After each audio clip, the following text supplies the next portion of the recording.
천지의 관련중거 9번째 시간입니다. 오늘은 다니엘서 3장에서 7장을 통하여 다니엘과 세 친구에 대해서 풀무불에 대해서 사자굴과 4대 강국에 대해서 성도의 나라에 대해서 변론해 보도록 하겠습니다. 다니엘이라는 뜻은 하나님은 재판장이시다 그랬는데요, 다니엘서는 특별히 하나님께서는 역사를 주관하시는 분임을 말씀하시죠. 그래서 역사의 주관을 하실 때 인간의 생사와 복을 주관하시고 인간의 또 모든 달의 때와 기한을 주장하시고 달의 흥망성쇠를 주장하시고 왕의 세움과 폐함을 주장하셔서 하나님의 뜻을 이뤄서 죽으실 반상을 이루시는 하나님임을 절대적인 주권적으로 알려주시는데요, 그래서 1장과 2장을 통하여 하나님께서는 인간 총말에 한 영원한 나라를 세우기를 작정한 가운데 그 뜻을 이루고 역사를 주관하는 것을 보기 원하셔서 이제는 바벨론 시대부터 마지막 7째 머리인 소론이 나타나서 그 망하는 날까지의 역사를 주관하셔서 이제 완전한 구원의 섭리를 이루어서 천년왕국을 에덴 동산을 회복시키는 구원의 섭리가 이루어지는 것을 보여줬다, 이렇게 말씀을 드렸는데요. 그래서 오늘 이제 우리에게 또 한 가지 교훈을 여기에 준비한 것이 다니엘의 세 친구죠. 다니엘 세 친구는 어떻게 됐습니까? 이제 그 금신상을 숭배하라는 그 말씀에 순종하지 않아갖고 이제는 풀무불에 던져지는 일이 있었죠. 그래서 금신상 숭배가 다니엘서 3장 7절에 보면 모든 백성과 나라들과 각 방언한 자들이 나팔과 피리와 수금과 사명금과 양궁과 및 모든 악기 소리를 듣자 곧 느부갓네살 왕에 세운 금신상에 엎드려 절하니라. 이것이 이제 인간적으로 하나님께서 이제 하느님보다도 물질을 더 사랑하게 된 세상이 올 것을 말씀을 하신 거죠. 우리는 아신 것처럼 이제 출애굽기 32장에도 보면 모세가 시내산에 올라가서 십계명을 받을 때 아론과 이제 미리암은 산 밑에서 뭘 했습니까? 금신상을 만들어냈죠. 그래서 3,000명이나 하나님의 재앙을 받아 죽는 일이 벌어졌죠. 이것도 또 여러분이 이스라엘 10지파가 12지파 10지파가 왜 망했습니까? 그림신산에 금송아지를 있어서 그걸 섬기다가 다 망했죠. 이것이 이제 인간 종말에도 물질 만능 중에서 검은말 시대가 와서 하느님을 물질보다 더 사랑하는 시대가 오죠. 이런 신앙 갖고는 하느님을 섬길 수가 없고 하느님의 바로 인정받을 수 없는 신앙이라 그 신앙의 절개를 지키는 모습을 우리에게 알려준 것이죠. 이 시대는 이제 왜 이런 시대가 됐느냐? 하나님이 허락받은 마귀를 이 땅에 허락하심으로 무신론 유물의 공산당의 마귀 세력이 나타나므로 물질 만능의 시대가 왔고 과학 만능의 시대가 왔고 인본주의 시대가 왔고 헬레니즘 문화의 음란부패 사치 타락한 세상에 대해서 반기독교적인 사회가 이루어진 사회가 됐죠. 이때 신앙의 절개를 지켜나가지 않으면 이제 하나님의 상을 받지 못한다는 사실을 알려주는 것이다, 이렇게 볼 수가 있는 겁니다. 이때 이제 하나님께서는 하나님의 사랑을 지키기 위해서 이 다니엘 세 친구의 신앙을 한번 보실 수가 있죠. 우리는 뭐라 그럽니까? 다니엘 세 친구가 참 놀라웠죠. 사드락과 메삭과 야반느고가 왕에 대답해 가로되 느부갓네살이여, 우리가 이 일에 대하여 왕에게 대답할 필요가 없나이다. 만일 그럴 것이면 왕이여, 우리가 섬기는 우리 하나님이 우리를 극렬히 타는 풀무 가운데서 능히 건져내시겠고 왕의 손에서도 건져내시리다. 그리 아니하실지라도 왕이여, 우리가 왕의 신들을 섬기지도 아니하고 왕의 세우신 금신상에도 절하지도 아니할 줄을 아옵소서, 이렇게 했죠. 다니엘서 3장 16절 18절을 이렇게 말씀하셨는데, 말세 이제 이러한 변화 성도가 되고 또 새 시대에 들어갈 이러한 성도들에게 주는 교훈이다, 이렇게 볼 수가 있는 겁니다. 그래서 칠변에 되는 풀무불에 빠지는 일이 있었죠. 이것은 신앙의 양심을 잘 지키고 인간 영혼에 또 말세 사명자는 어떠한 자들에 대하냐를 우리에게 보여준 것이죠. 그래서 이제 성경적으로 보면 뭐라 그럽니까? 이제 이사야 13장 17절에도 보면 보라, 은을 돌아보지 아니하며 금을 기뻐하지 아니하는 메대 사람을 내가 격동시켜서 그들을 치게 하리니 그랬죠. 인간열의 말세 사명자는 인마진 10만 4천 명인데 이 종들은 은과 금을 돌아보는 자들이 아니다, 물질에 속한 인간들이 아니다, 이 말이죠. 이거나 마찬가지로 이 다니엘 세 친구가 이런 때에 이제는 그걸 우리에게 보여줘서 뭐라 그럽니까? 이제는 불물에 빠뜨려도 내가 죽는 한이 있더라도 금신상에 절하지 않는다 그랬죠. 실제 빠뜨렸어도 머리털 하나 상하지 않았죠. 이거는 인간 종말에 이제 핵무기가 터지는 이런 재앙날에, 심판날에, 물론 아마겟돈 때가 되겠죠. 그런 일들이 벌어져서 이제는 전혀 상관이 없다는 겁니다. 신앙의 양심과 절개를 지키면 하나님의 특별 소유가 되고 하나님의 보호와 인도함을 받는 자들이라면 그 핵무기가 터져도 거기에 살아남는다 이 말이거든요. 전혀 해를 받지 않는다 이 말이거든요. 이걸 이제 우리에게 보여줬다 이렇게 볼 수 있는 것이죠. 그래서 우리가 신앙을 잘 지키는 것이 좋다. 그래서 이 풀무불에 빠지니까 이제 3명을 바쳤는데 하나님의 아들과 신들의 아들과 같은 자가 한 분이 더 계시다 그랬죠. 뭐 이제 하나님의 천사인지 예수님인지는 정확히 모르겠지만 하나님의 천능적인 역사로서 이렇게 전혀 머리털도 하나 상하지 않고 옷도 하나 상하지도 않았다 그랬죠. 이것이 이제 하나님의 절대적인 보호가 있을 인간 영혼에 1시간에 불타는 심판이 있다고 계시록 18장에 얘기를 했죠. 그럴 때도 이제 상관이 없다 이 말입니다. 그래서 성경에는 핵무기라는 말은 직접 안 썼어도 핵무기를 나타내는 말이 참 여러 군데 있습니다. 이것이 심판의 도구로 사용되는 무기고 이 무기를 통하여 아마겟돈 때 이제는 최종 악한 자와 이제 회개치 않은 죄인들은 멸망시키는 그러한 불심판이 있게 되는데 그때 다 이제 다 죽게 되지만은 신앙의 양심과 절개를 익혀서 진리 앞에 순종하는 자들은 이제 하나님 철저한 보호와 인도 속에서 보호받을 것을 우리에게 알려준 것이다 이렇게 볼 수가 있습니다. 여러분들은 이 시대에 신앙의 양심과 절개를 잘 지키는 것이 무엇인가를 잘 생각해 볼 때가 됐다 이렇게 볼 수 있는 것이죠. 4장에서는 이제 느부갓네살 왕이 두 번째 꿈을 꾸죠. 큰 나무 꿈을 꾸는데 큰 나무 꿈을 이제 다니엘이 이제 설명을 잘 해주죠. 이것은 또 인간 정원에 시사하는 바가 큽니다. 참 놀라운 하나님의 섭리가 이루어질 것을 보여줬는데요. 그걸 먼저 보시면 다니엘서 4장 9절부터 먼저 보시면 박수장 베드사사라 네 안에 거룩한 신들의 영이 있은즉 아무 은밀한 것이라도 네게는 어려울 것이 없는 줄을 내가 아노니 내 꿈에 본 이상의 해석을 내게 구하라. 내가 침상에서 나의 뇌 속으로 받은 이상이 이러하니라. 내가 본즉 땅의 중앙에 한 나무가 있는데 고가 높더니 그 나무가 자라서 견고하여지고 그 고는 하늘에 닿았으니 땅 끝에서도 보이겠고 그 잎사귀는 아름답고 그 열매는 많아서 마음의 식물이 될 만하고 들짐승의 그 그늘에 있으며 공중에 나는 새는 그 가지에 깃들이고 물을 혈기있는 자가 거기서 식물을 얻더라. 내가 침상에서 내 속으로 받은 이상 가운데 본즉 또 한 순찰자 한 거룩한 자가 하늘에서 내려왔는데 그가 소리질러 외쳐서 이처럼 이르기를 그 나무를 베이고 그 가지를 꼭 찢고 그 잎사귀를 떨고 그 열매를 해치고 짐승들도 그 아래서 떠나게 하고 새들은 그 가지에서 쫓아내라. 그러나 그 뿌리에 그릇떡에 그를 땅에 남겨두고 철과 놋줄로 동이고 그것을 들 청초 가운데 있게 하라. 그것이 하늘 이슬에 젖고 땅의 풀 가운데서 들 짐승으로 더불어 그 분량을 같이 하리라. 또 그 마음은 변하여 인생 마음 같지 아니하고 짐승의 마음을 받아 7대를 지나니라. 이는 순찰자들이 명령대로요 거룩한 자들의 말대로니 곧 인생으로 지킨 높으신 자가 인간을 다스리며 자기의 뜻대로 그것을 누구에든지 주시며 또 지극히 천한 자로 그 위에 세우는 시를 알게 하였느니라. 이제 4장 9절에서 17절가 이렇게 말씀하셨는데요. 이걸 이제 다니엘이 잘 해석을 하죠. 왕이여 이 나무는 곧 왕이라. 이는 왕이 자라서 견고하여지고 장대하서 하늘에 닿음이시며 권세는 땅끝까지 미치심이니이다. 왕이 보신 저 한 술잔자 거룩한 자가 하늘에서 내려와서 이르기를 그 나무를 베고 멸하라. 그러나 그 불의 그릇터기는 땅에 남겨두고 척과 놋줄로 동이고 그것을 들 청초 가운데 있게 하라. 그것이 하늘 이슬에 젖고 또 들짐승으로 더불어 그 분량을 갖추며 7대를 지나리라. 이런 말씀하셨죠.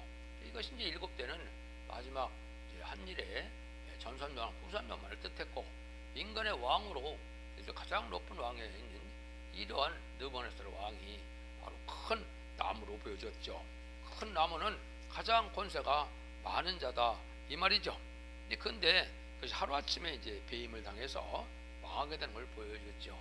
여기서 이제 큰 의미가 있는 것이죠. 우상적인 세상의 왕들은 하나님의 정한 때까지 허락은 되어 있지만은 정한 때가 되면 다 무너지고 없어진다 이 말입니다. 다 망해서 이제 전산면에 들어가면 세상의 왕들의 권세는 별 의미가 없는 세상이 오는 거거든요. 세상 이제 권세가 다 무너지고 하나님께서 세우시는 한 나라가 세워지는 때가 전산면과 후산면만 아마겟돈을 거쳐서 새로운 나라가 세워지는 과정인데요. 이때 여기서 이제 그 큰 나무가 새들이 깃들고 가지가 아주 많은 그 말씀을 하셨는데 이게 이제 중요한 의미가 있습니다. 이것은 여러분이 잘 아시는 것처럼 이제는 여러분이 성경을 보시다면 마태복음이나 누가복음이나 이렇게 보면 이제 겨자씨 비유를 예수님이 직접 말씀하시죠. 너희가 겨자씨가 그런 믿음이 있으면 내가 뽕나무를 바다에 심기라도 심겨진다. 또 내가 겨자씨만의 믿음만 있으면 산에 움직일 수 있는 그런 일도 이루어진다 그랬죠. 근데 겨자씨를 뭐라 그럽니까? 시중에 가장 작은 씨인데 이 씨가 자라면 새가 기들이고 큰 나무를 이룬다 그랬죠. 이것이 이제 세상의 왕권을 뜻했다. 아까 드보가스라 왕이 가장 큰 나무라 그랬죠. 요거는 이제 인간 정원에 하나님의 7영을 받을 때 하나님 보좌 앞에 있는 7영의 이제 그 영을 받는 것을 겨자씨로 이제 비유를 했습니다. 그래서 하나님의 불을 7영을 받으면 그것이 왕권을 가져서 세상에 가장 높은 왕들, 그 세상에 권세가 있는 왕들이 돼서 세상 사람들을 이제는 구원하는 역사, 다스리는 역사도 나타나고 이제 그 종들에게는 하나님의 능력과 권세가 주어진다 이 말입니다. 이것이 이제 계시록 11장 3절에 이해 보면 증인 권세를 주시면 하늘 권세, 땅의 권세를 다 주셨기 때문에 재앙으로 땅지는 권세까지 있고 모든 일을 자유로운 권세, 철장 권세를 다 주셨죠. 이런 권세 받은 종들이 될 것을 또한 예비하셨다. 이렇게 보셔야 정확히 말씀을 깨달았다고 볼 수가 있는 겁니다.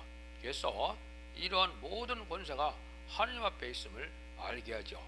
4장 37절에 보면 이제는 느부갓네살이 하늘을 오히려 찬양을 하죠. 그러므로 지금 다 느부갓네살의 하늘에 왕을 찬양하여 칭송하며 존경하니 그의 일이 다 진실하고 그의 행하심이 의로우심으로 무릇 교만하게 행하는 자는 그가 능히 낮추심이니라. 그러니까 하나님의 세상의 왕들은 하루아침에 세울 수도 있고 하루아침에 패할 수도 있는데 하나님이 이제 인정하는 이러한 종들은 세상의 왕권의 축을 준다고 언약의 약속이 되는데 그것은 늦은 비 성령의 역사 아닌 7영의 역사를 이제 하나님의 종들의 이마에 인치까지 땅이나 바다나 나무나 해야지 말라는 계시록 7장 3절 4절처럼 이마에 임하는 종들에게는 바로 이러한 왕권의 축복을 받을 것을 보여준 것이다. 이렇게 볼 수가 있는 겁니다. 그래서 이런 것들이 이제 몇 구절만 아까 말씀드린 것처럼 읽어보면 마태복음 13장 31절 32절입니다. 또 비유를 베풀어 가라사대 천국은 마치 사람이 자기 밭에 갖다 심은 겨자씨 하나 같으니 이는 모든 씨보다 작은 것이로되 자란 후에는 나물보다 커서 나무가 되며 공중의 새들이 와서 그 가지에 깃들으니라 이랬죠.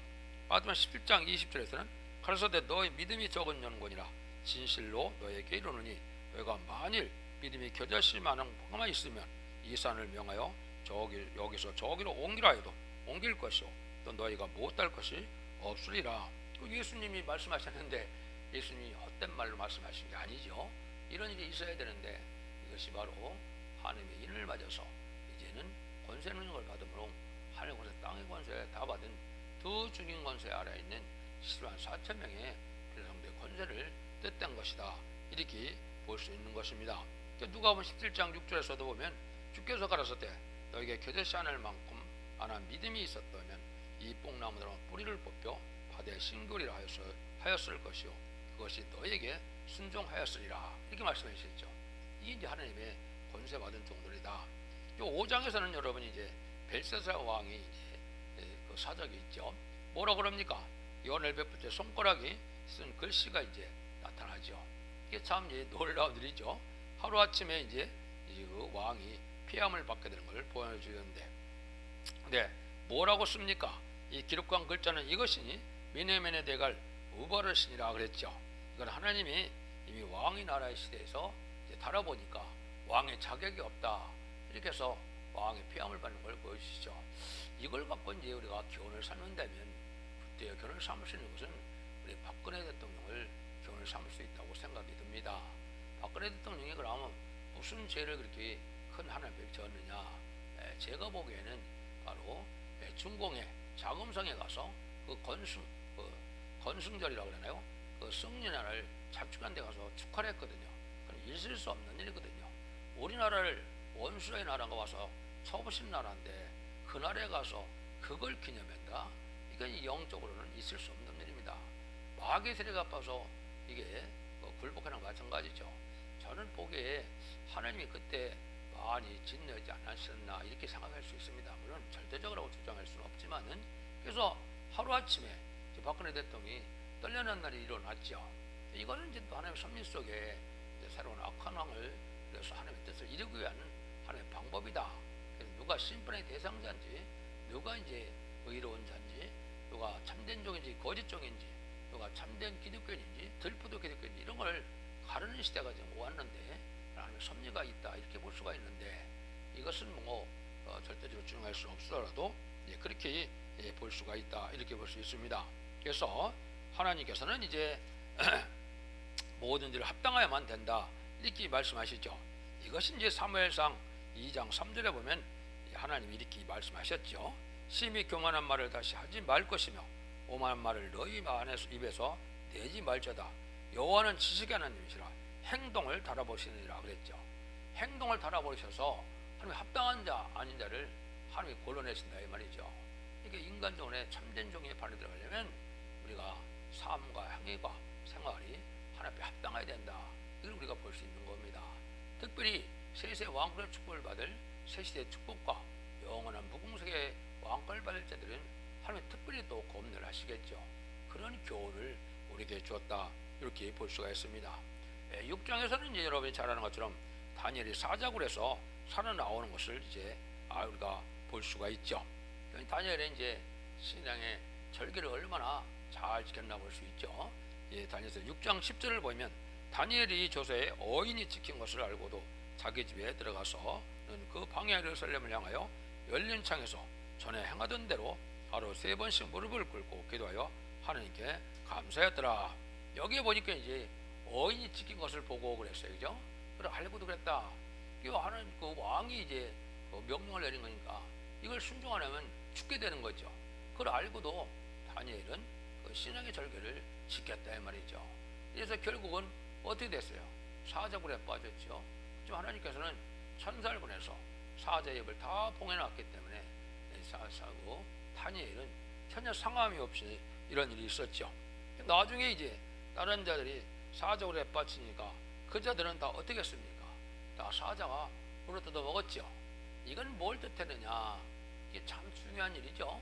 이거는 인간 동물의 이제 북방 환란을 통해서 이제는 심판의 때가 오는데 이 사자는 성경에는 전부 부실론주문에 공산당 군대를 사자라고 표현했습니다. 이게 이제 나홈서 2장이나 이사야서는 여러 군데 나오거든요.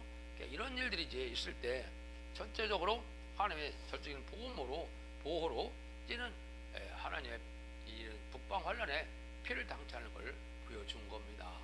이것이 우리가 이 시대에 가질 교훈이다. 그래서 사자는 북방 그 공산당 군대를 뜻했다. 제가 그렇게 말씀을 드리는데 그걸 이제 몇 군데 한번 찾아보죠. 이사야 5장 29절에 보면 그 부르짖는 것은 암사자가 뜰 것이요 그 소리 지르면 어린 사자들과 같을 것이라. 그들이 부르짖으니 물건을 엉키워 염렵시 가져가도 건질 사가 없으리로다 했죠. 이사 30장 6절에도 보면 남방짐승에 관한 경고라. 그 사신들이 그 재물을 어린 나귀 등에 싣고 봉을 약대 재물 안정에 얹고 암사자와 숫사자와 독사와 몇 다나다니는 불뱀이 나오는 위험하고 공고한 땅을 지나 자기의 무익한 민족으로 갔으니 이게 다 북방 공산당에 있는 세력들을 얘기하는 거거든요. 나홈서 2장 11절 12절에도 보면 이제 사자의 굴이 어디뇨 젊은 사자가 먹는 곳이 어디뇨 전에는 숫사자 암사자가 그 새끼와 사자와 함께 거기서 다니되 그것들을 두렵게 할 자가 없었으며 숫사자가 그 새끼를 위하여 식물을 충분히 짓고 암사들을 위하여 무엇을 옮겨서는 취하는 것으로 구굴에 채웠고 지진 것으로 구구명에 채웠었다. 이게 이제 굶주린 사자가 박탈하는 심판의 환란이 온다는 뜻이거든요. 이것이 이제 옛날에 보면 여러분이 로마 시대 네로 시대에 보면 이 사자들을 굶겼다가 어떻게 했습니까? 기독교를 잡아먹게 하는 일을 했죠. 그런 거나 마찬가지로 이 북방 환란이 공산당군대로 맞다 일어나는데 심판을 일어나는데 이때 하나님의 절대적인 보호와 사랑 속에서 그 피해를 당치 않는다. 이걸 우리에게 이제 보여줬다. 이렇게 볼 수가 있습니다. 7장입니다. 7장에서는 이제 다니엘이 또 꿈을 꿨는데 네 짐승을 이제 꿈을 꿨죠. 이 내내야 되는 꿈은 참 중요한 말씀이 되고 알파 오메가 역사를 잘 맞춰보면 이 시대 참으로 인간 종말의 역사가 이 4대 강국이 나오는 것이 인간 종말인데 그 시대에 지금 다 나온 상태에서 심판의 때가 가깝다. 이렇게 볼 수 있는 것이죠. 이게 첫째 이거를 시간이 없어 간단히 말씀드리면 첫째는 그 짐승이 사자 같은 짐승이 나타났죠. 그래서 사자 같은 짐승인데 독수리의 날개가 있다 그랬죠. 이것은 이제 그때 당시에는 알파적인 역사는 바벨론 독수리 그거는 느부갓네살 왕을 상징한 것이죠. 이것이 이제 오메가 역사는 바로 이제 가장 강대국인 미국을 상징하는 것이고 그 독수리는 미국도 형제 그 나라의 상징이 뭡니까? 독수리죠. 쌍둥이 독수리를 가지고 미국의 상징을 삼고 또 이제 여기에 독수리 날개는 여러분이 스텔스기나 이런 걸 보면 다 독수리같이 생겼죠. 하나의 제공권이 아주 강한 나라임을 뜻한 겁니다. 그래서 오메가 역사는 미국의 강대국이 나타난 걸 보여준 것이고 두 번째 공과 같은 나라가 나타나는데 여기의 특징은 새 갈빗대를 물었죠. 이것이 이제 알파 역사 오메가 역사 한번 정확히 맞습니다. 그래서 알파 역사는 메데바사의 나라인데 새 갈빗대는 그때 당시 고레스 왕 때 바벨론이나 리비아나 애굽을 다 굴복시켰거든요. 그래서 이 세 나라가 바로 식민지를 삼았던 세 갈빗대인데 이게 이제 오메가 역사는 영국이 이제 17세기 이때 18세기 때 보면 해가 지지 않는 나라로 22개의 영원병을 거느리고 있었죠. 근데 세 갈빗대는 이제는 작은 영국이 이제 호주와 이제 인도와 캐나다를 식민지로 삼았죠. 자기네 나라의 몇 배가 되는 그런 나라들을 다가 심을 삼는 이것이 세 갈빗대입니다. 그래서 두 번째 나라는 이것은 영국이다. 이렇게 볼 수가 있는 겁니다. 세 번째 나라는 이제 표범과 같은 나라가 나는데 표범은 화려하고 가증한 것을 뜻해서 네 날개를 가졌다 그러는데 이때 당시에는 알파 역사는 누굽니까? 이거는 헬라 시대 알렉산더 대왕 그때를 통해서 알렉산더 대왕 이후에 네 나라가 분파되어서 아주 악한 왕들이 많이 나타나서 이스라엘 민족을 괴롭혔죠. 이걸 보여준 건데 인간 중 말에는 이게 가증한 나라가 화려한 나라는 바로 프랑스인데 프랑스가 우상을 많이 섬기고 또 점쟁이 더 많고 또 사생자가 더 많은 나라죠. 아주 문란한 나라고 또 일찍이 16세기 17세기 그때 보면 사회주의를 막 인정하고 그랬거든요. 또 항상 미국 영국권에 들어서는 게 아니라 2000년대도 보면 어떻게 했어요? 소련권에 가서 또 붙거든요. 이런 사상적으로 아주 가증한 나라가 이게 프랑스인데 프랑스를 뜻한 겁니다. 넷째 나라는 큰 처리를 가졌다 그러는데 이것은 이제 로마 시대 가이사 또 네로 황제를 기억하시죠. 그래서 악한 왕을 뜻했는데 이 악한 왕이 인간으로 다시 나온다 이 말이죠. 근데 그거는 네 번째로 이제 큰 처리를 가진 나라가 바로 이게 소련입니다. 여러분들이 이제 신문을 보셨을 때 아마 80년대 중반쯤 될 겁니다. 그때 고르바초프가 페레스트라이카를 가지고 개혁 가방을 주창하고 나왔죠. 이게 이제 협상시에 들어가는 때인데 그때 신문에 보면 큰 처리를 가진 나라라고 많은 신문에 많이 도배가 됐었습니다. 왜냐하면 아주 잔인하고 모든 절대적인 권력을 휘둘렀던 나라가 바로 이게 소비에트 연방이거든요. 그 나라들이 이제 인간용 나올 것을 했는데 이것이 인간용의 마지막 나라가 네로 황제를 이어서 나올 나라다. 이게 이제 계획 11장에서는 일곱째 나라죠. 그래서 일곱째 나라는 소련이 선부실의 물론이 공산 사상을 가진 나라가 나타나서 아마겟돈 때 멸망하게 되는데 그때가 바로 인간 종말이고 그때가 새 시대가 일어날 때다. 이걸 우리에게 알려줬다. 근데 이제 이 네 번째 나타나는 나라는 이제 10뿔을 가지고 있다 그랬죠. 이것도 이제 많은 기독교에서 잘못 해석하고 있었죠.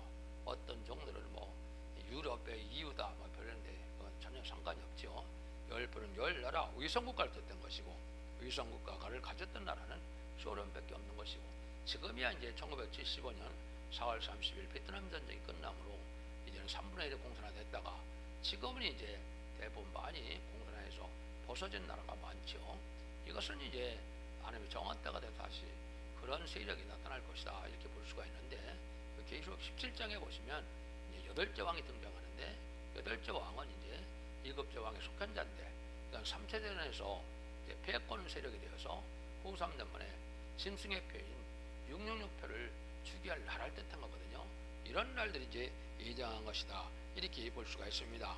이런 걸 통해서 하나님께서는 이제 결국 인간 종말에 계시록 7장에서 네 천사와 다른 천사가 등장하는데, 이때 이제 하나님이 성전화를 이루기 위해서 입맞은 자 14만 4천을 일으키게 되고, 14만 4천을 일으킬 때 바람집을 잡는 것은 4대 강국이 전쟁을 일으키지 말라는 건데, 이거는 14만 4천을 일으켜야 다 일으키고 나야 3차 세대전 때 전쟁을 일으킨다는 것이 하나님의 예정된 섭리입니다. 계시록 9장 14절 15절에 보면 그 연월시가 정해졌다 그랬죠. 이것이 이제 하나님의 섭리 속에 천삼만의 역사가 끝나는 과정을 얘기하는 것이다, 이렇게 볼 수가 있습니다. 그래서 결과적으로 하나님께서 성대 나라를 이루는 때가 오는데, 4대 강국이 나타날 때 하나님의 불평적인 동방 역사가 나타나서 1300년에 구원의 역사가 있고, 53년에 환란장의 심판의 역사가 있어서 성대 나라를 이루게 된다는 것이 하나님의 섭리입니다.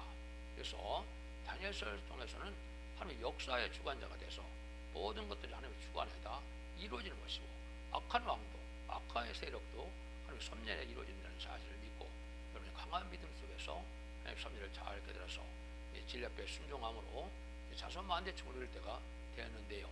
기독교 종말의 역사가 영혼권으로 끝을 맺는 것이 절대적으로 아니고, 이런 말씀을 읽고 듣기 전서 원죄와 자문제를 해결받음으로 자손만대에 예정되는 축복을 누리게 하는 것이 하나님의 사랑의 완성이라는 사실을 믿으시고, 완전변론의 척대기의 변론을 듣고 모든 예언서를 깨달아서 지금으로 자손만대 축복을 누리는 복된 종들과 성도님들이 다 되시기를 예수님으로 간절히 축원드립니다.